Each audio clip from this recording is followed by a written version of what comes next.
Ladies and gentlemen, welcome to the Lion's Den Show. And here's your host, Cody Robert Judy. Welcome back to the Lion's Den Show. I'm your host and your toast, Cody Robert Judy. And today is April 18th, 2011, and beginning very quickly where we left off in Part A. If you missed that episode, please go back and check it out. But cheers. The only people who don't want to disclose the truth, you cannot people with something to hide. Put on a ballot for election someone whose identity is non-existent. There is no legal proof that there is a connection between Barry Soetoro and Barack Obama. In fact, Social Security records indicate the two men are completely different identities. Thus, Barack Obama has no long-form birth certificate. This was also verified for the Republican House in Congress by Hawaii's own governor, Neil Abercrombie. And to boot, he has a Social Security number that's way out of whack. No law license, and his selective service record and passports have been tampered with, a record of blood on the streets. So the Republican Congress has affirmed Hawaii's officials when they supported the long-form birth certificate being there, but denied Hawaii's officials when they said it wasn't there. Got it? Can you begin to see why Obama has a secret love, but I hate the birther's attitude that comes across as patronizing to we the people, taking the eyes of the public off the target, looking for Obama's birth certificate? It simply confirms over and over Barack Obama rather than the fraud of Barack Obama that Barry Soetoro developed and worked so hard on. With either father, the guy in the White House is at least a dual citizen and at the most working very hard not to reveal the truth. What you say? Now, if the certificate of live birth Obama and his campaign has produced isn't a fraud, why is Barack Obama known as Barry Soetoro from the age of kindergarten to his Occidental college entry? So what makes you think Barry Soetoro was not on his long-form birth certificate? Better question, why has he spent $2 million covering up his lies when he could spend $30 unveiling the truth? Congress could spend half a day doing it and have everybody there confirming and authenticating Obama is the first dual citizen to be a natural-born citizen because his father was British. And if the American public had to vote on a candidate of office whose name is fictitiously concocted without record, then that certificate of live birth out of Hawaii is a bigger fraud than, say, Jack Lord being the actual police chief in Hawaii 50. In Hawaii 5-0, rather than it being a Hollywood television series. You have seen very clearly that the media has used newspaper announcements to sustain Obama's birth, but his name wasn't Barack Obama in kindergarten, grade school, and high school, and even Occidental College. He was known in grade school through Occidental College as Barry Soetoro, not Barack Obama.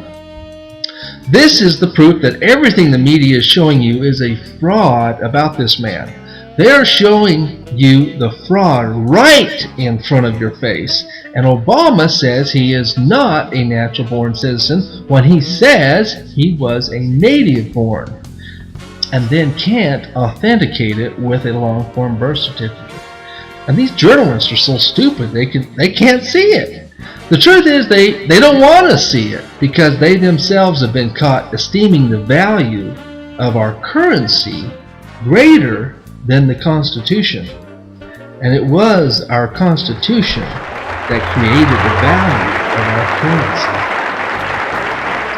Barry finished high school in Hawaii after dropping out of Occidental College, hooked up with the CIA and went to Pakistan. However, returned to New York using a different Social Security number and a different name, Barack Obama. Maybe Barry has reason to go to Obama. Obama used the Social Security to record his taxes at a post office box. IRS couldn't attach the name Barack Hussein Obama to the IRS assigned him a Social Security number of a deceased person. That is how he got or was assigned a tax ID number with a Social Security number from Connecticut. That's how he got that number. It's a felony to knowingly file taxes under a fake name. So Obama says he went to New York, must have got a fake diploma from Columbia, because there is no collaborating evidence he ever attended Columbia. That was well established and researched at the CIA Columbia Obama sedition and treason trial held in New York. No one ever saw him there. That was, ask George Stephanopoulos, who graduated the same year. Barry lied his way to get into Harvard.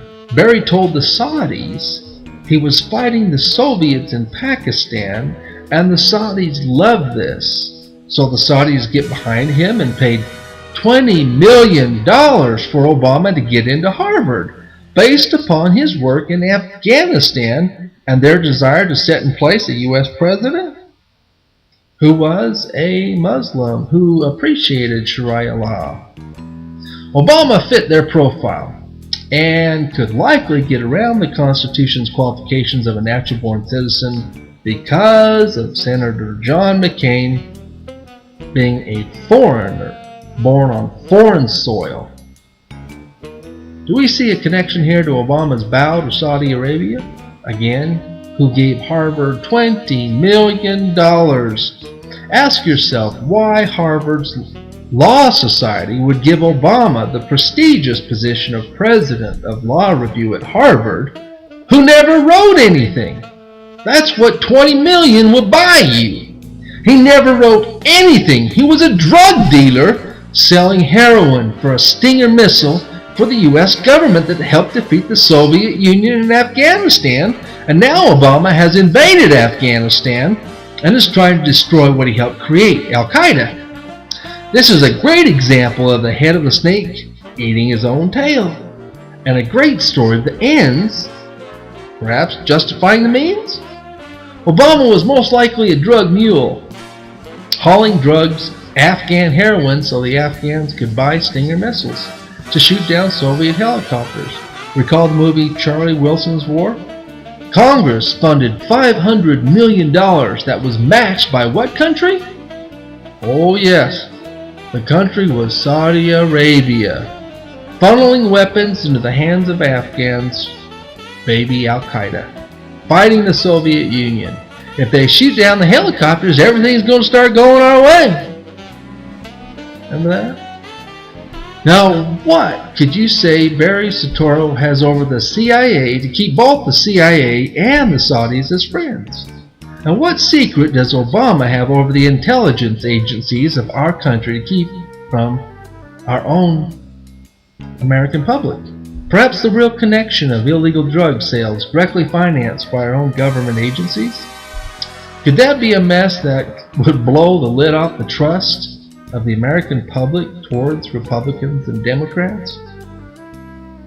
I truly believe Barack Obama when he has said he can't walk around with his birth certificate on his head. It's because he has no long-form birth certificate and has used birthers as his gambler's tale, in fact working for him in ways we haven't realized. For we are fighting for Barack Obama's birth certificate instead of Barry Soetoro's credentials and right to even be an occupant of the White House. I'm Cody Judy saying cowboy up and sperm in the guts. And be sure to check out Part C, which is the finale of this episode.